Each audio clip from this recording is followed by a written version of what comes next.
Nima bu 30 yillik gummag'oni hali ham ishlayaptimi? Toshkentcha to'y oshimi yoki Samarqandcha zig'ir oshmi? Qaysidir yaxshi? Bu gumma ochilganida men 7 yosh bo'lganman. 30 yil oldin ochilgan bu gummani siz yemagan bo'lsangiz ham ades, oyis kamida xolis yoki tog'ingiz yegan. Meni esimda Adam rahmatli olib kelardilar masjidga.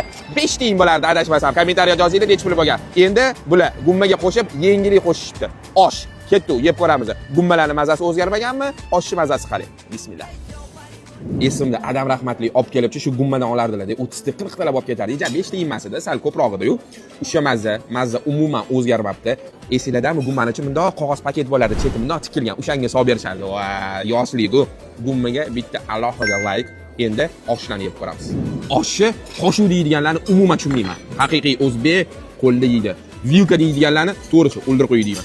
O'zbekning oshi ovqat o'tish kerak bo'lgan barcha etaplardan o'tishini bilarmi deydi. Ya'ni qovuriladi, qaynatiladi, dimlanadi.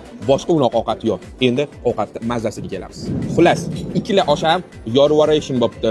Mazasi chotki. Men yaxshi ko'raman, ya'ni oshni guruchchi bo'sh bo'lmaganda, ya'ni dirkillab turadi. Shunaqa deydimi? Menimcha dirkillab, dirkillab turganini yaxshi ko'raman-da. Ikkalasi ham dirkillab turibdi.